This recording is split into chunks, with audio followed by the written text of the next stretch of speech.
గౌరవనీయులు అన్న ఇది బంద్ చేయాలిగా, ఇది బంద్ చేయాలి, తర్వాత పెట్టుకోవాలి దయచేసి అన్న తర్వాత పెట్టుకోండి.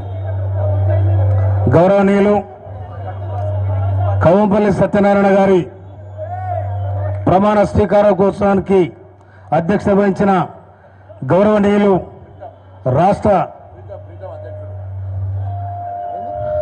ఈ సభకు అధ్యక్షుడు తమ్ముడు ప్రీతం గారికి, గౌరవనీయులు రోడ్డు బాలశ ఆర్టీసీ మినిస్టర్ గారు పొన్నం ప్రభాకర్ గారికి, అడ్డుల లక్ష్మణ్ గారికి, మినిస్టర్ గారికి, తదితర వేదిక మీద ఉన్న పెద్దలందరికీ, నా సహచర ఎమ్మెల్యేలకు అందరికీ నేను హృదయపూర్వక నమస్కారాలు తెలియజేస్తా ఉన్నా. అందరికంటే ముందుగా నేను జేబీ రాజు గారికి నేను హృదయపూర్వక ధన్యవాదాలు తెలియజేస్తున్నా.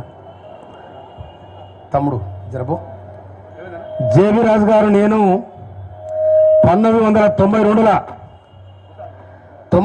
అంబేద్కర్ విగ్రహం ఆవిష్కరణ పోయిన అక్కడ మోత్కూర్కి పోతే మాకు రాత్రి ఇక్కడికి వస్తే ఒకటైంది. కర్తనే సనతనార్లో ఉంటే కర్తబాద్ చివరతో వదిలిపెట్టిపోయారు. అప్పుడు నాకు గడ్డం గిడ్డ ఉంటుండే, నక్సలైట్ తీసుకుపోయి లోపడేశారు. అంటే ఆనాడు పరిస్థితులు. మళ్ళీ తెల్లర గారినే కాదురా ఆయన అందుకంటే ఎక్కువ నువ్వు విడిచిపెట్టరంటే వాడు విడిచిపెట్టాడు. ఇంకొక విషయం చెప్తున్నా, 83లో 2003లో చంద్రబాబు నాయుడు హైదరాబాద్ పబ్లిక్ స్కూల్లో రిజర్వేషన్ తీసేసాడు. అప్పుడు నేను ఎస్సీ ఎస్టీ పేరెంట్స్ కమిటీ ప్రెసిడెంట్గా ఉన్న బేగంపేటకు రావంతపూర్కు.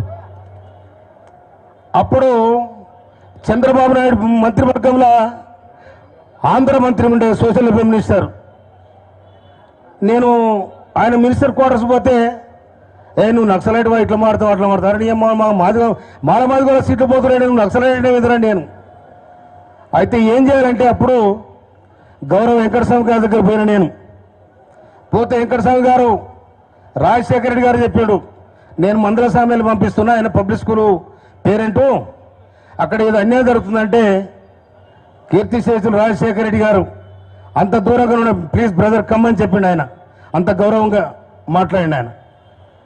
అప్పుడు అసెంబ్లీలో రాజశేఖర రెడ్డి గారు, ఇంద్రసేనారెడ్డి, నోముల నరసింహయ్య వీళ్ళందరి దగ్గర తిరిగి మా రిజర్వేషన్ మాకు కావాలని కొట్లాడితే అప్పుడు 2003లో మళ్ళా పబ్లిక్ స్కూల్లో మన ఎస్సీ ఎస్టీలందరూ కూడా ఇలా రిజర్వేషన్ కొనసాగుతూ ఉంది. ఇది చరిత్ర. అయితే ఇప్పుడు ఆదివాసులకు, దళితులకు భారతదేశంలో ప్రమాదం పొంచి ఉన్నది. ఆదివాసుల అడవి కాలిపోతా ఉంది, మన జాతి నిర్మాణం కూలిపోతా ఉంది. మనవాద వ్యవస్థ మన ఇంటికి వచ్చింది. ఇప్పుడు ఆయన బాబురాయన ముచ్చట చదివిండు, ఆడ లంచగొడకనాడు తెలియదు, అవిడి కొడుకనాడు తెలియదు. ఈ వ్యవస్థ ఇట్లా ఉంది. అందుకోసమైనా నేను మీ అందరి మనవి చేస్తా ఉన్నా, 1974లో దేశమంతా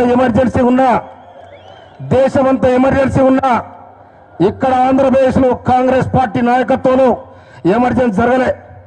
ఇందిరాగాంధీ ఆనాడే సీలింగ్ చట్టం తీసుకొచ్చి హరిజన గిరిజన భూములు మంచిన చరిత్ర మనకు ఇలా కళ్ళమూడు కనబడతా ఉంది.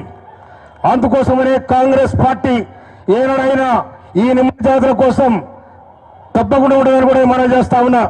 ఇంకొక మాట, డాక్టర్ బిఆర్ అంబేద్కర్ రాజ్యాంగంలో పొందుపరిచిన హక్కులన్నింటి కూడా డాక్టర్ బాబాసాహెబ్ అంబేద్కర్ చనిపోయిన తర్వాత దాన్ని పరిరక్షించింది బాబు జగ్జీరావు అనే సంగతి మీరు మర్చిపోవద్దని మనం చేస్తా ఉన్నా నేను.